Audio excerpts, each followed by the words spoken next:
real quick. If you ever heard of trauma, stay with me, right? I want you to stay with me to the extent where, at one point in my life when I was a child, I thought trauma was this one isolated, single event that took place that turned your life upside down. If for any reason you believe what I may have thought as a child is true, raise your hand.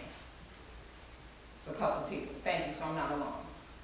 So I experienced trauma as being a preacher's kid. You ever heard of being a preacher's kid? That came with some trauma. God rest my mom's soul, Odia B. Anderson, or evangelist Odia B. Anderson, having to live up to certain standards, right? Then the trauma that came along with being a teen mom. I'm a mother of 5 biological children and 5 additional children, so 10 children total. So just imagine the trauma that comes along with being a teen mom, let alone trying to figure out my own way, and now I have additional people that I have to look after. Then the trauma of being married once, thought I was in love, only to find out that was not love whatsoever. So that traumatic experience, but then actually finding love and trying to make sure that I do not identify the trauma from my past to the trauma of what I was experiencing in my present. And so not making Mr. Jones pay for the trauma of others. But then the trauma that came along with getting my doctorate degree, a black woman in America. And workplace ostracism, workplace trauma, and things of that nature. And I go on and I can tell you the story, and I'll just give you a snippet. I had my first child at 17, my second child at 19, and then third, fourth, and fifth at some age. Because at some point I just felt lost, couldn't keep up.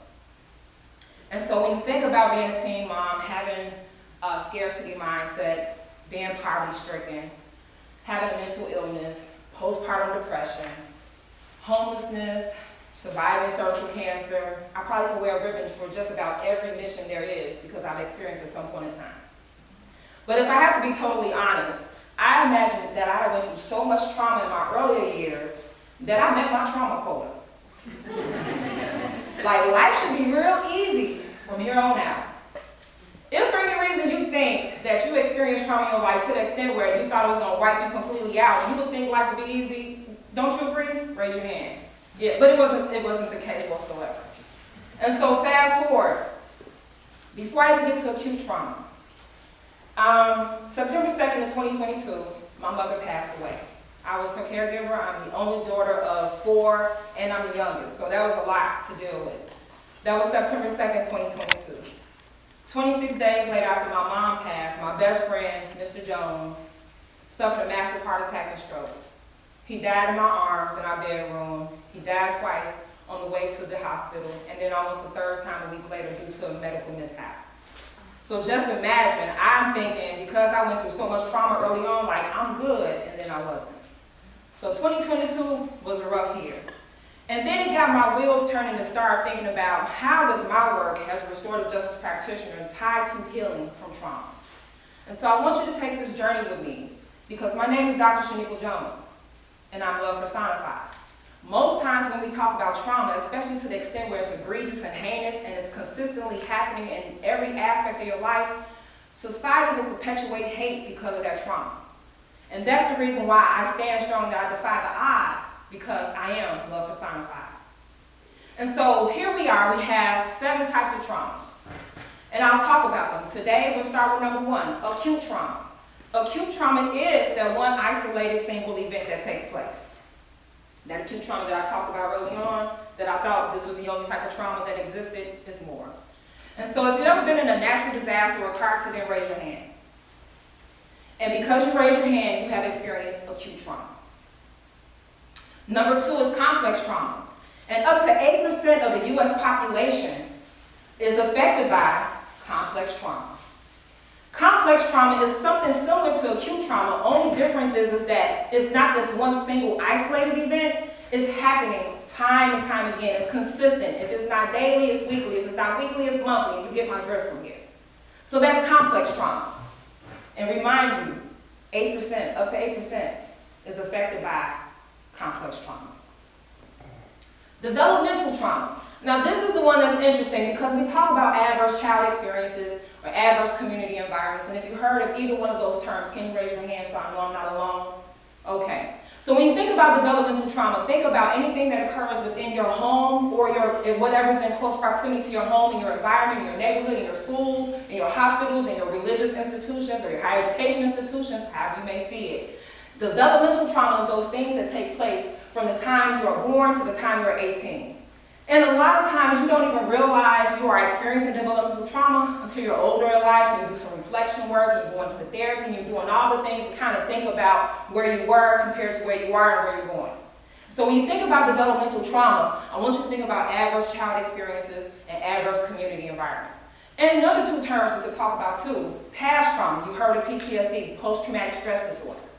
But then current trauma, there's a term for that, and it's called PTSD, persistent traumatic stress environments. That means there's nothing post about your trauma, it's happening right now.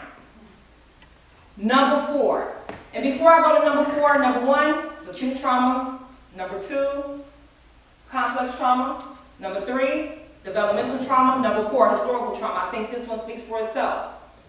When we talk about dehumanization, when we talk about discrimination, when we talk about racial biases, microaggressions, implicit bias, and all these terms that we have now have some normalcy about, especially since the pandemic. Historical trauma, such as genocide, slavery, being enslaved, and things of that nature, right? Historical trauma.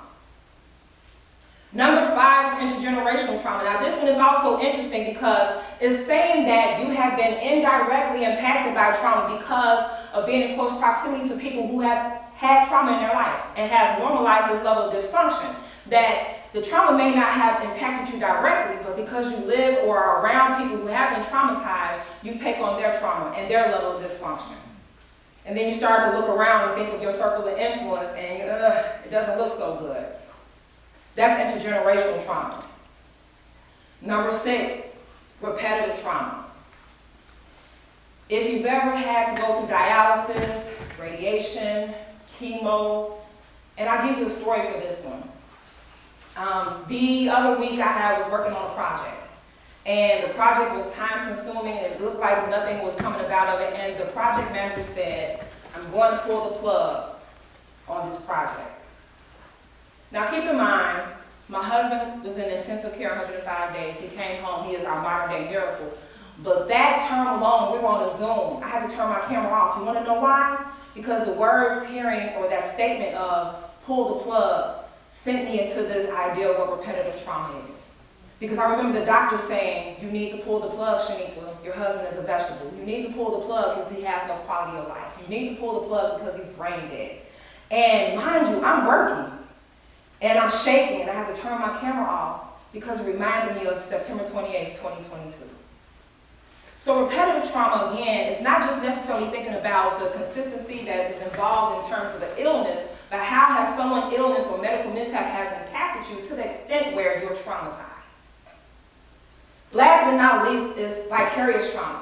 And I want to go back through this real quick because I want to make sure we understand there are 7 main types of trauma. We have acute trauma, complex trauma, developmental trauma, historical trauma, intergenerational trauma, repetitive trauma, and number 7 is vicarious trauma. If you work with students, if you work with citizens, raise your hand.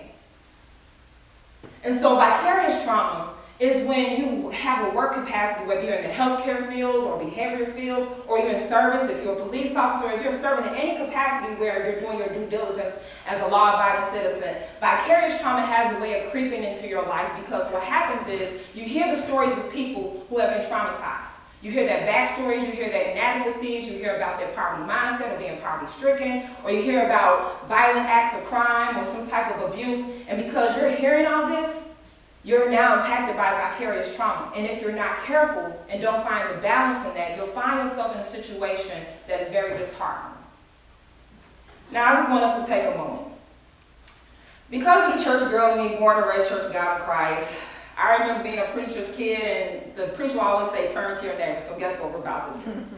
I want you to turn to your neighbor, right or left, and say hello. Hello. And as I look, I see some smiles, I even see some laughter. Tell me, how did it make you feel to just turn someone? It might be someone you know, and it might be a complete stranger. How did that make you feel being able to be humanized? And I appreciate that. You want to know why? That is the very first form of humanity that many of us miss the opportunity on. You want to know why? And that's because I have answers.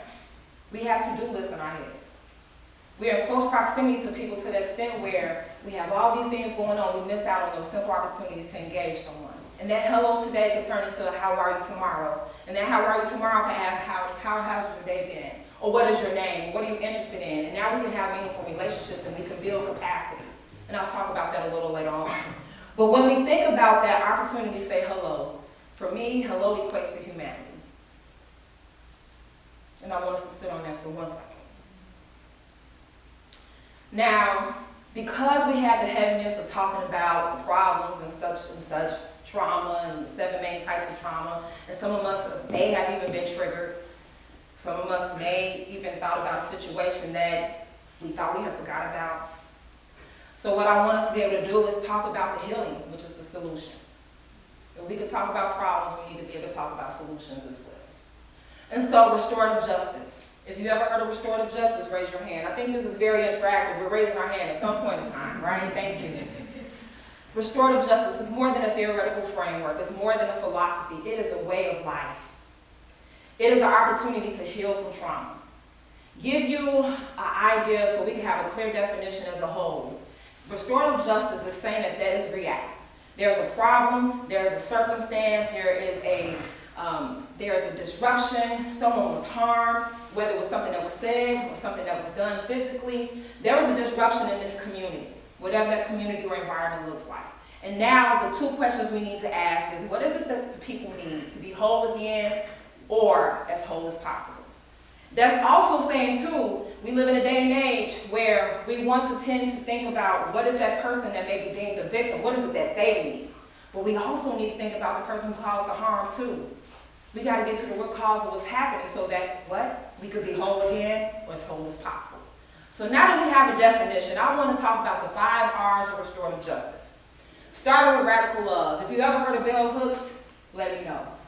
Bell Hooks, historian, feminist, beautiful work. She says that radical love is the foundation of social justice, and for me, it's restorative justice. And so when you think about radical love, opportunities such as saying hello that leads to another discussion the following day, or that action, because love is something that we could say, but it's about what you do.